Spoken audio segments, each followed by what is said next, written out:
Y ya estamos de regreso y esta noche vamos a tener con nosotros a Antonio de la Cruz, presidente de Interamerican Trends. Buenas noches, profesor. Qué gusto tenerlo. Muchas gracias, Francia. Siempre un placer estar con ustedes, con su audiencia. Muchísimas gracias. Bueno, aunque el régimen intenta demostrar que todo está normalizado, pues siguen pasando cosas dentro y fuera de Venezuela para rescatar la democracia. María Corina Machado decía en estos días, el día de ayer en una entrevista con Miguel Ángel Rodríguez, que son horas cruciales por todos estos cambios que están pasando, no solamente dentro de las fuerzas militares, sino en el sistema judicial, fiscal. Ratificó que se encuentra en Venezuela, a la vez que Nicolás Maduro aseguraba que había salido de Venezuela, pero estamos a la expectativa. Hasta que no llegue el 10 de enero, no sabemos qué va a pasar, profe. Cuéntenos qué está realmente pasando dentro de Venezuela. Veamos, Francia. Mira, ¿qué ocurre? Estamos en un momento donde Maduro tuvo que conceder el poder o compartir el poder con Diosdado Cabello, porque el 28 de julio perdió el apoyo popular. Al perder el apoyo popular, básicamente quedó sin el respaldo frente a la cúpula militar. Ujú. Acordémonos que esto siempre se ha planteado como un gobierno cívico-militar. Y al no tener la parte cívica, Maduro descansa sobre esa cúpula militar. Y en ese momento de debilidad, al no tener cómo garantizar su contraparte, tuvo que recurrir a Diosdado Cabello para que a través de la represión y el miedo poderse sostener en el poder. Entonces, ¿qué ocurre? Que ante esa situación, Diosdado Cabello ha avanzado consolidando parte de su poder al estar en el Ministerio del Interior. Sin embargo, pensaron en una estrategia de debilitar la, a presidente electo, Edmundo González Urrutia, buscaron sacarlo a España en una jugada por parte de los hermanos Rodríguez, cosa que no tampoco le funcionó, porque en ese momento abrió dos frentes, el Frente Internacional con el Mundo González Urrutia y el Frente Interno con María Corina Machado como líder de las fuerzas democráticas. Entonces, está en una situación donde, como le toca también ajustar todos los ascensos y todos los cambios en la parte militar, en la que está en una situación de tener que buscar cómo sostenerse. Entonces, ¿qué ocurre? Hoy tuve una información Ujú. en que mañana el alto mando militar se reúne con Maduro para que le explique cuáles son sus planes desde el punto de vista del país para el 2025. O sea que la cúpula militar o ese alto mando militar no está satisfecho con la situación porque sabe que en este momento es un momento sumamente crítico, como lo señala María Corina Machado, porque tienen que tomar decisiones en términos de cómo lograr una unidad de mando dentro de las Fuerzas Armadas, que en este momento tiene que debatirse entre Ujú. si apoya a Maduro o si apoya a la soberanía popular. ¿En Es qué así, sentido? solo los militares pudieran sostener una dictadura. Totalmente. Son los Solamente responsables. en este momento, ¿cuáles son lo que se conoce como la coalición que le da a Maduro esa posibilidad? La cúpula militar, una parte, está Ujú, vinculada a los negocios ilícitos, ujú. en los funcionarios públicos de alto nivel, como son el presidente del TCJ, el presidente del CNE, todo lo que representa el presidente de la Asamblea Nacional, algunos grupos económicos que hoy se reflejan en Fede Cámara Ujú. y las corporaciones transnacionales como que manejan las exportaciones de petróleo porque les suplen la parte de las finanzas por esas exportaciones que les permiten mantener la represión. Entonces, en esa manera, el que tiene la mayor decisión en este momento es esa parte militar. Entonces, los militares tienen que en este momento evaluar si sostienen a Maduro o respetan la soberanía popular. Y es allí donde precisamente está la parte crítica en este momento. Entonces, ¿cómo se puede lograr una salida democrática en Venezuela? Por supuesto, como lo ha dicho María Corina Machado y el Mundo González Urrutia, a través de la presión internacional y Ujú. la presión interna. Pero ¿cómo funciona esa presión Profe, internacional? precisamente con la presión internacional, sí cree que va a haber presión, que sigue habiendo, pero por ejemplo, el día de ayer congresistas, entre ellas María Elvira Salazar, proponían una ley que busca prohibir las licencias y las transacciones con PDVSA, pero esto no va a ocurrir antes del 5 de noviembre, que son las elecciones aquí en Estados Unidos. Aquí no se va a tocar tema Venezuela hasta que no haya un cambio de gobierno dentro de Estados Unidos. Y sigue Está- habiendo ese respiro económico que financia la represión y sigue Maduro estando cómodo sin nada que le quite ese oxígeno económico. es muy, muy acertado tu comentario, Francia. ¿En qué sentido? En que como la elección presidencial está tan competitiva en los Estados Unidos Ujú, en este momento, en términos de que Kamala Harris, la representante de los demócratas, no tiene asegurada una victoria. Entonces, la administración Biden-Harris lo que ha decidido es que no quiere alterar el escenario político en este momento y por lo tanto no va a tomar decisiones con respecto a Venezuela hasta después del 5 de noviembre, porque considera que cualquier alteración podría afectar la intención de voto y sabemos que está muy cerrado sí. para quién va a ganar. Entonces, ¿qué ocurre? Que en ese sentido, ¿verdad? Si bien es cierto, una señal donde Maduro no está recibiendo la presión por parte de las licencias que hoy le Ujú, permiten exportar el crudo de petróleo en empresas mixtas, también es cierto que no solamente se limita ahí, o sea, ¿qué ocurre cuando hablamos de la presión internacional?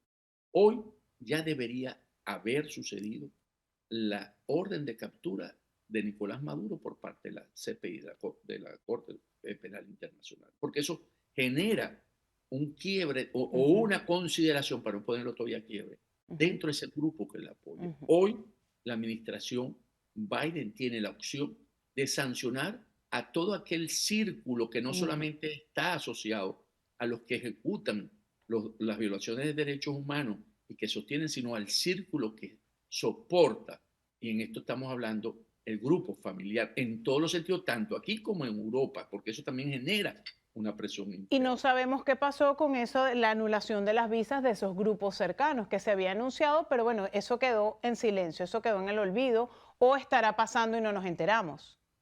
Es correcto, Ujú, la información que uno maneja aquí en Washington es que está ocurriendo, pero no lo están haciendo público. Y es ok. necesario que se sepa para poder generar esa presión, esa presión internacional en términos de... ¿Por qué? Porque es la manera en cómo aquellos familiares que están hoy estudiando aquí, que están muchos Ujú, en España, ¿verdad? Por parte de la familia militar, que por cierto, paso un dato ahí, los militares están muy molestos con Jorge Rodríguez cuando han planteado una ruptura con España, porque los familiares de ujú, estos militares del alto mando general están hoy en España. Entonces le genera una situación difícil con su familia y precisamente esos son los factores que pueden ayudar a, llevar a Maduro a considerar que los costos de mantenerse en el poder son más altos que los costos de salida. Y ujú, aquí yo creo que si se actúa coordinadamente en un juego de coordinación con la Unión Europea, ujú. con Estados Unidos, con la parte interna, con Latinoamérica, yo creo que podemos llegar a un momento donde Maduro se puede ver obligado a negociar. Si no ocurre esto, Ujú. Francia, vamos a ver a Maduro juramentándose el 5 de enero frente a su Asamblea Nacional. Ya mostró la invitación que le habría mandado a la Asamblea Nacional para esa juramentación.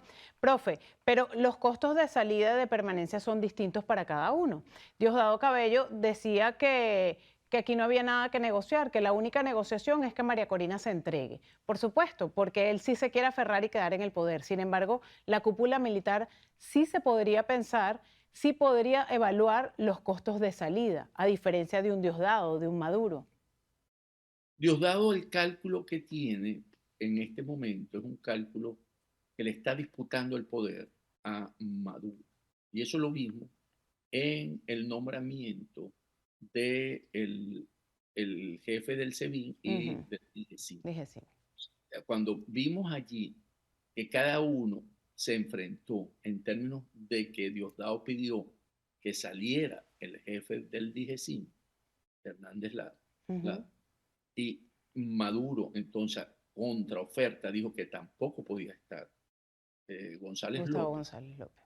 Ajá, entonces, lo que se plantea en ese momento es que llegar a un acuerdo y cada uno sigue manteniendo esa porción, porque sabemos que un régimen totalitario, que es lo que viene después del 10 de enero, la parte de inteligencia es la que te Mm, sostiene dentro del poder después de la represión, porque es la que te permite detectar a tiempo cuáles son los grupos que están en un momento conspirando contra el poder. Entonces, ¿qué ocurre?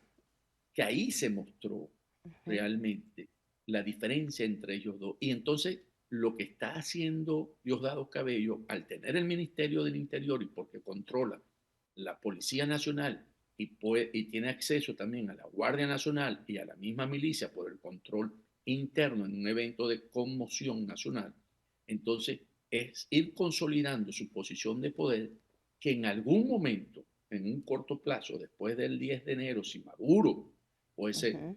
se mantuviese en el poder, tener opción él a retarlo en esa posición, porque al tener una posición en ese momento, podría pensar que él puede ocupar Miraflores, porque para alcanzar eso, por supuesto, no es tan rápido, porque tiene que desplazar al general Padrino López del Ministerio de la Defensa, que sería una de las próximas jugadas de Diosdado en muy corto plazo. Tenemos que hacer una pausa, profe, pero al regreso quiero profundizar en eso. El más atornillado allí ha sido Padrino López y de estos dos personajes que han cambiado del DGCIM y del SEBIN. Vamos a la pausa y seguimos con usted. Estamos de regreso y seguimos conversando con Antonio de la Cruz, presidente de Interamerican Trends. Profe, Vladimir Padrino lleva 10 años en el cargo. ¿De quién es ficha Vladimir Padrino para seguir atornillado ahí? Es de las piezas más leales, además de Putin, porque la disidencia de militares dice mucho que Vladimir Padrino es la pieza principal de Putin allí en las Fuerzas Armadas venezolanas. Sí, tú lo acabas de decir muy acertadamente. Vladimir Padrino López es ficha de Vladimir Putin. Es el hombre que para Vladimir Putin le garantiza la parte del régimen venezolano. Entonces, ante esa garantía que él tiene por parte de Vladimir Putin, Maduro lo ha sostenido por esa relación que Maduro sabe que frente a los Estados Unidos necesita el Mm. apoyo de Rusia. Entonces no ha querido en ese sentido alterar esa relación. Entonces por eso se ha mantenido durante 10 años y además es la cara frente a las Fuerzas Armadas Nacionales Bolivarianas. ¿En qué sentido? Las Fuerzas Armadas Nacionales Bolivarianas no ven el liderazgo de Maduro, no lo consideran como su comandante en jefe.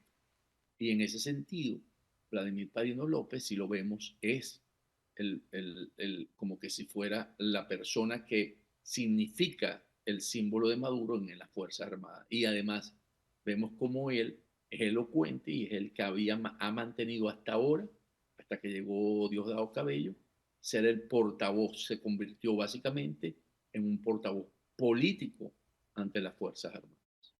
Profe, ¿cuál podría ser el futuro de Gustavo González López del SEBIN y de Hernández Dala, tomando en cuenta dónde están hoy en día Hugo Carvajal, tomando en cuenta dónde está hoy en día Miguel Rodríguez Torres? Excelente pregunta. Por eso vimos el video de González López cuando Ujú, casi le dice a Maduro, cuando le entrega el bastón de mando, cuando ya ujú. le entrega la parte del SEBIN, por favor, lo que le faltó Sí, decir, por favor, no me meta preso, sí. porque Todos yo los todo, errores son míos, todos los aciertos son de usted. porque él Ujú, sabe que al estar en esas posiciones donde tiene muchos secretos, ujú, son personas que son un peligro para ellos, son una amenaza para el poder. Y como tal, tienen que buscar cómo tenerlo bajo control. Entonces, él sabe muy bien que si en algún momento alguien lo puede, a pesar de ser una ficha de Diosdado Cabello, es Maduro en ujú.